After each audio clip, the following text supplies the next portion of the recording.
Pag-uusapan natin kasama po natin sa araw na ito with Ma'am Lorraine sa Pilipinas Nating Mahal, si Asis Monk, Rolando Monk Olamit, State Chairman and one of the political officers ng Moro National Liberation Front, especially sa Davao and Southern Mindanao areas.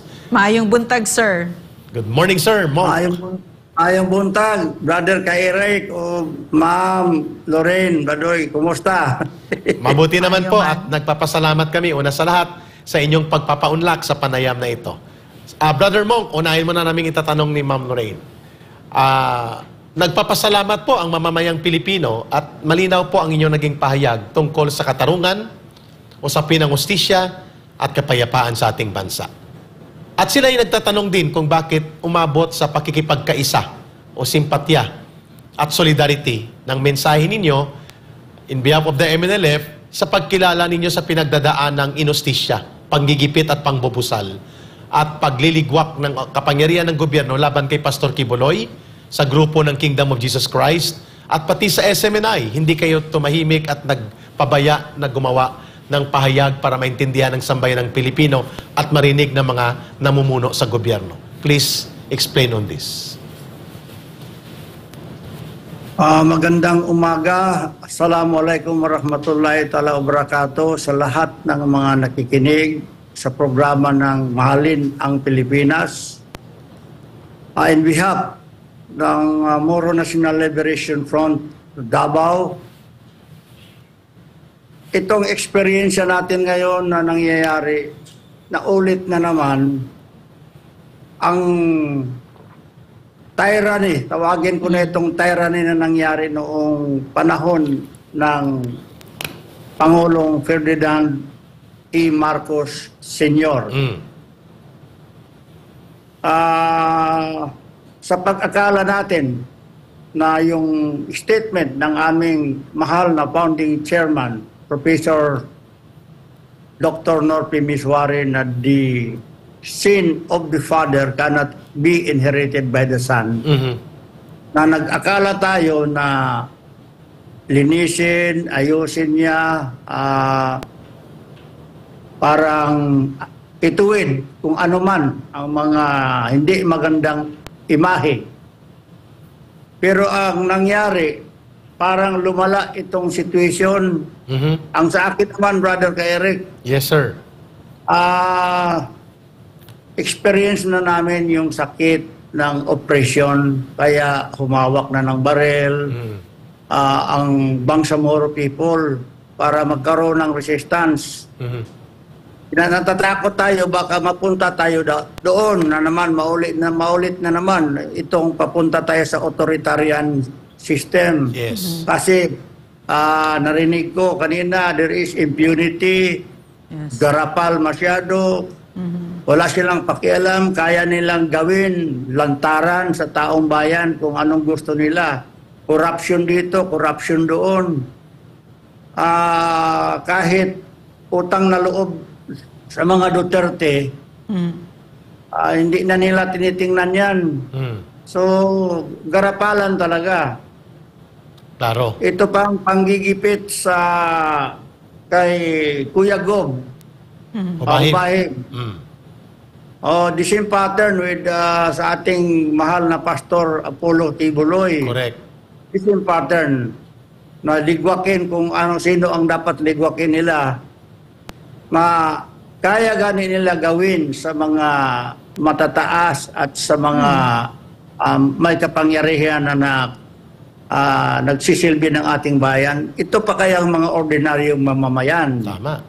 Itong nakikita ngayon na recruitment ng armed forces, postal, itong Coast Guard, para isalang lang sa gira, sa gusto nila, susundin kung ano ang gusto ng Amerika sa ating bayan, susundin nila. Wala silang pakialam. Ito ang mga tinitingnan natin ngayon, the proxy war, Yes. Itong panggigipit. Kawawa talaga ang Pilipinas, ang taong bayan. Kung ang taong bayan lang ngayon, dapat hindi lang dito sa social media mag-comment, dapat kung may panawagan, ito naman freedom of expression. Hindi naman tayo martial law. Kaya nga itong sistema natin, may freedom of speech tayo para lalabas ang sentimento ng taong bayan. At saka dapat pakinggan nila Tama. ang hinaing ng taong bayan. Yes, sir.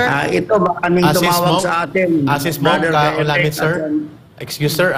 Mag-interact si Ma'am Lorraine ng konti at kailangan niyang makuha yung ilang mga katanungang ipapasa niya sa iyo. Sir, meron kayong nabanggit ngayon. Gusto ko yung sinabi mo yung tungkol sa kasaysayan, no? Kasi napakahalaga na matuto tayo sa leksyon ng kasaysayan. Na mukhang itong nakaupong pangulong ito, walang-wala sa niya yon, parang wala siyang kakayanan matuto sa nangyari sa pamilya nila.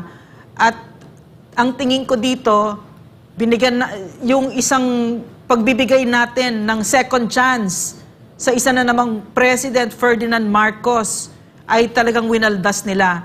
At tingin ko din, nagkamali ang Pilipino dito. Siguro tayo din, hindi rin tayo natuto ng leksyon natin. Na naglukluk na naman tayo sa pwesto ng isa na namang Pangulo. Nakitang-kita naman natin ngayon, is his father's son. Authoritarian, magnanakaw din, maraming whispers na very loud ang whisper about yung katiwalian at yung term extension, no, very trademark Marcos, but unfortunately, he doesn't have the brilliance of his father.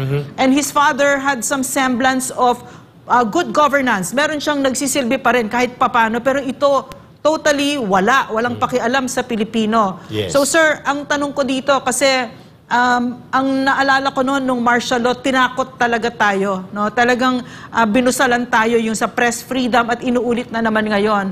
Pero ang tingin ko kasi, and I want you to comment on this, ang tingin ko kasi dito, sir, no, nagkamali sila kasi ang binabangga nila dito primarily at ginigipit nila, no? Siyempre buong Pilipinas. Pero nakikita ko, because I am a daughter of Mindanao, I can see na pinapabayaan na naman ang Mindanao, and of course yung panggigipit sa mga Duterte and everybody that's allied with them, politically tinatanggalan ng projects which will redound to kapahamakan ng ating mga kababayan. Na Speaker Alvarez just said now yung baha that they had never seen before in their entire lives because hindi na naman pinondohan ng Kongreso because allied with the President, the former President. So ang tingin ko dito, malaking pagkakamali ito, hindi nila kilala ang mga taga Mindanao.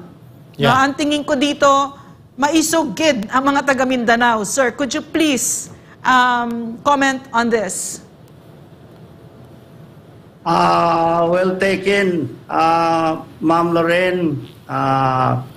Malaking karangalan sa akin na taga Mindanao rin ka rin at saka ni Brother ka Eric. Opo, Ang Ilonggo namin experience Mindanao. natin dito, Yes, great, sir. natatakot ako na muli babangon uli ang taga Mindanao, magising uli sa bangungot na ito na nangyari ngayon kasi may experience na tayo, may karanasan na tayo. Malinaw. Itong tawagin nating tyranny. Very, very sad to say. We are expecting the President, si BBM ngayon, na ituwid niya, i-correct niya, pero it happens. Yes.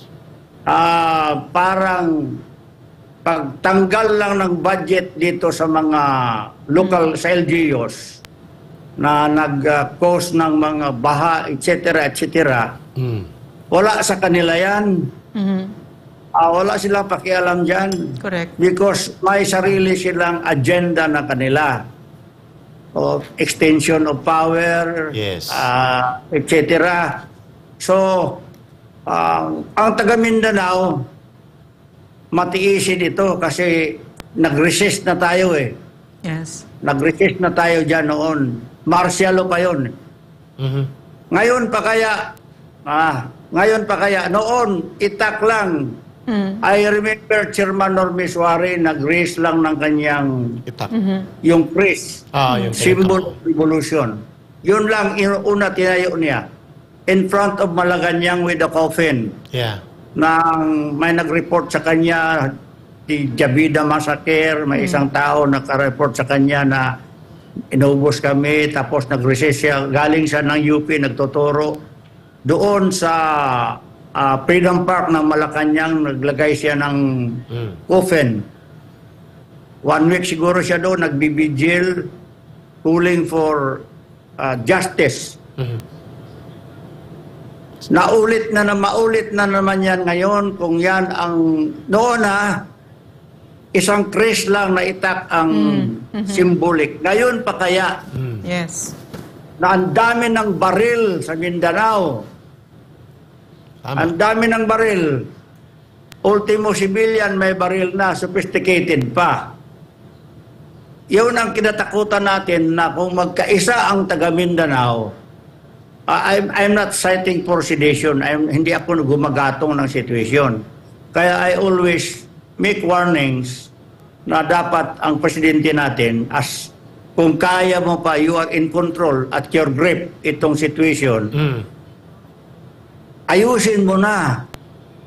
May paraan pa naman, kaya pa naman siguro ayusin. Take control sa asawa mo, sa pinsan mo. Bigyan mo ng magbigay ka ng statement. Yung mga tinatawag nating cover up, drugs, etc., etc., malalaman ng taong bayan. Kailangan lang niya ngayon magbigay ng statement. Yung unity with the Duterte, siyempre, Duterte family is naglabas lang ng kanilang sentimento. Tama yung sinabi ni Speaker Bebot kanina na may presidente tayo, may vice president tayo by constitution. Hindi naman yan naging karibal by constitution na talaga. So, kaya tayo taga Mindanao, nagre-resist tayo kasi may karanasan na tayo sa oppression. Yun. Asis Monk, malinaw pong binabanggit ninyo. Yes. Ang historical injustice, ang historical tradition na napapabayaan ang mamamayan ng Mindanao, mga tribo, including po ang Muslim brothers and sisters natin, ay naging kasaysayan at ugat po ito ng hindi matapos-tapos na malalim na hidwaan at tunggalian laban po sa uri ng pamumuno na parang imperial ang at hari-harian ang mga politikong naghahari lalo na sa Maynila. Kaya po pinilit itong i-bridge ni Pangulong Duterte nung panahon niya. Ang maayos at mapayapang pakikipag-usap kina Chairman Normie Suarez, kina Murad Ibrahim, at iba pa, no? Pati sa pag-ayos ng kapayapaan. BARM. At mga, ayon sa BARM. Pagdadala, ikaw mismo nag-observe ng mag-usap tayo ng kapayapaan, tulay, kabuhayan, road network, and government services. At ang gobyerno nakikinig, nakikipag-usap. Ang sinasabi mo ngayon, na-observe mo, na wala ito bigla. At naging parang elitista, insensitive, nasa ivory tower, at Heavy-handed. heavy-handed kapag bumaba, parang mga asindero at Panginoong may lupa. Mga walang alam, Eric. Na nagmamagaling, pero wala namang alam sa ground and political situation at kalagayan ng mamamayan.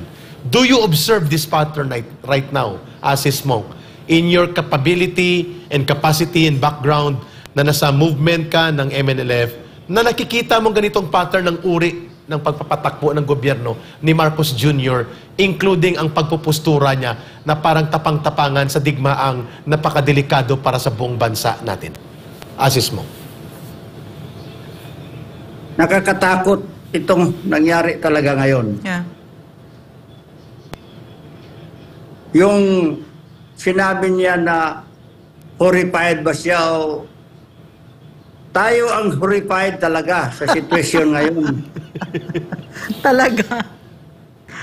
Oo. Parang isa lang tayo sa kalayo. Tama. Alam naman natin wala tayong, kumbaga yung atake ng Iran ngayon sa Israel, wala tayong Iron Dome. Yun. Kasi hindi ito Armalite lang ang gira, hindi ito AK-47. Exactly. This is missile, nuclear war. Wala tayong Iron Dome. Kawawa talaga tayo. Kahit 50,000 ang monthly ng mga recruitment ngayon, pabuti lang, aabot ka ng 1 week, may makubra ka pa. Correct. Yan That's sa right. gira.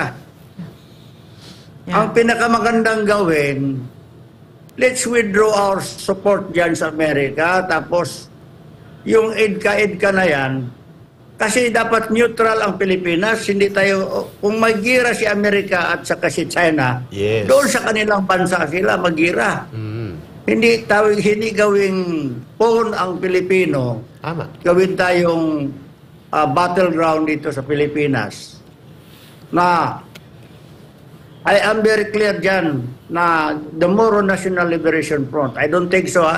It's the chairman, mahal namin na founding leader at saka Central Committee Chairman, His Excellency Professor Dr. Nopi Miswari, will have to make a final say about this. Yeah. Hanggang ngayon, siguro nag-observe siya ng situation, pero in behalf sa akin, personal capacity, and state chairman ng Davao City, dapat kailangan mapigilan yan as soon as possible. Kasi may karanasan na tayo. Bugbog na tayo sa taga Mindanao. Bugbog na tayo sa gira. Lahat ng ginagawa tayong theater, Yes. lahat na War ng theater. gira dito dalhin sa Mindanao. Tama. Para dito subukan. Hindi ka maging general kung hindi ka dadaan sa gira dito sa Hulo. Kung sa armed forces ka, kailangan dumaan ka sa MNLF, sa MILF magipag-gira para magkaroon ka ng Star. insignia, magkaroon ka ng star. So, battleground tayo, kaya experience na natin yan. So much oppression talaga ang nangyari sa atin. Klaro. Ngayon Sir, pa kaya, yes, na sir. nakikita natin. Yes, ma'am. Sir, in-underline mo ngayon no, yung paano aayusin ni Marcos Jr. ang sitwasyon, this nightmare that we're in right now, how to reverse his course. And then you said, rendahan yung asawa, rendahan yung pinsan, and you spoke about yung katiwalian na nangyayari Yeah, ngayon, address yung na corruption, yung outright na pagnanakaw in front of the public, etc. No? And you have experienced this president for something like 2 years now.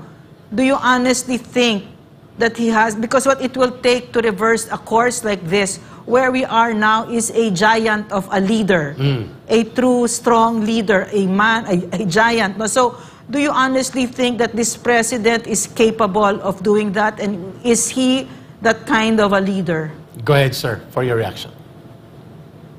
That's his decision to make. Ang atin naman, there's no other solution. There's no other solution. Kung hindi niya kaya kontrolin yung asawa niya, yung pinsan niya, at saka yung mga nasa paligid niya na nagbibigay ng mga advices. Kung hindi, yung incapacity talaga siya. Honestly, dapat resign for the best interest. Kasi mas mahalaga ang kapakanan ng bayan kaysa buhay natin, Yes. kaysa interest natin. Dapat ang kapakanan ng ating bayan ang mangunguna ng interest. Tama. Kung hindi niya kaya, magsabi siya ng totoo. Hindi ko kaya makontrol ang asawa ko, hindi ko makaya ang control. I am very sorry. I will step down. Tama. Sis Monk, malinaw yung sinabi nyo, that the president can have the option to resign because that is not an illegal call.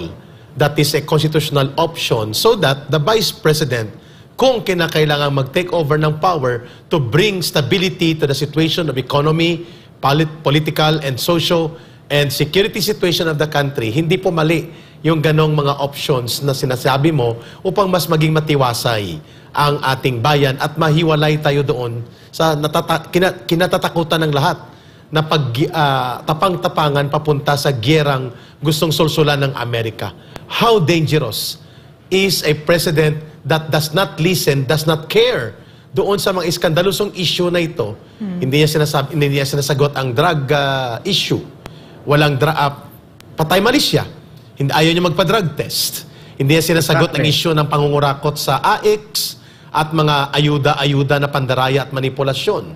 Yung issue na sila'y gumamit ng mga foreign operators sa eleksyon as revealed by Atty. Glenn Chong, which is illegal. The stage drug bust. Yung stage drug bust sa Batangas na nabuking Insulting na. intelligence. Oo, at ito ay nakita ng taong bayan na isang pandaraya at panloloko na kinonsinti niya nung nakarang araw doon sa Batangas para magkaroon ng isang gimmick na pag-uusapan sa media na may war on drugs siya. And then itong paggamit ng Armed Forces of the Philippines sa foreign operations na ang nagdidirect asawa niya. How scandalous these issues remain to be unanswered and parang walang pakilang ang presidente. How dangerous would that be for this country in terms of political confidence of the people to the leadership of the government? Grabe talaga ang nangyari. Dapat ngayon, taong bayan na.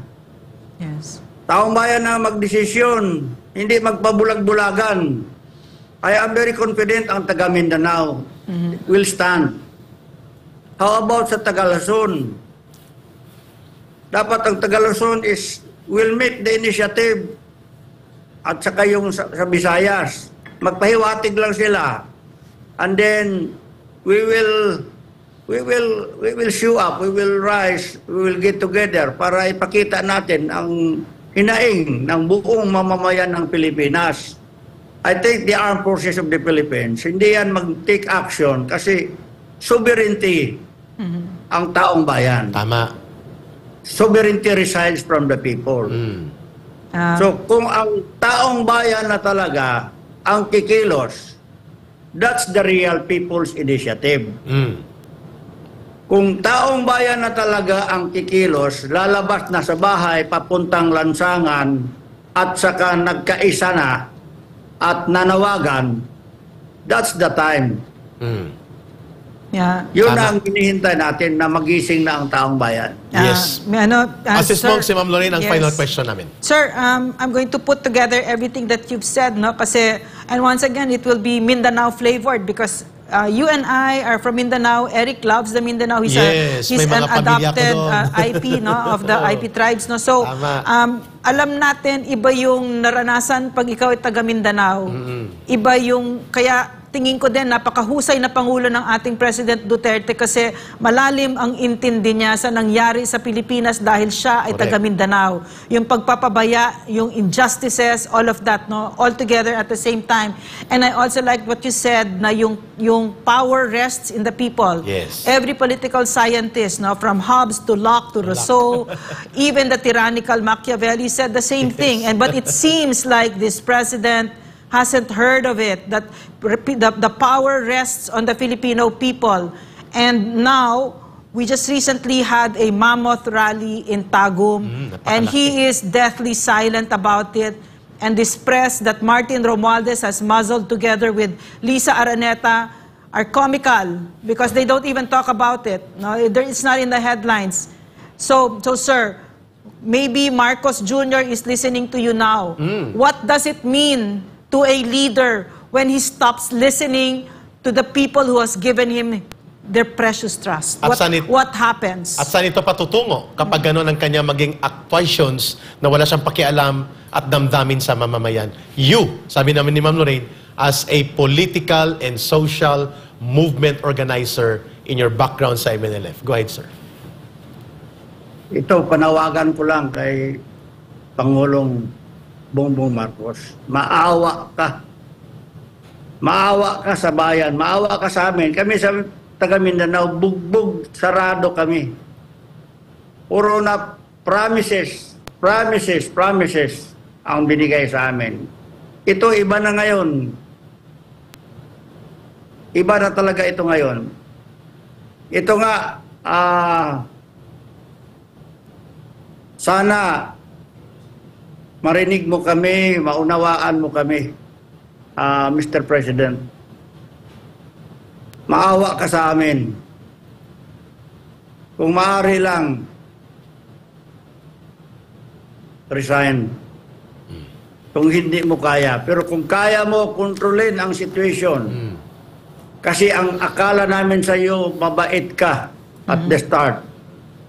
Kung kaya mong kontrolin yung asawa mo, yung pinsan mo na congressman, okay, go ahead. Pero kung hindi mo kaya, maawa ka sa amin, please resign. Klaro.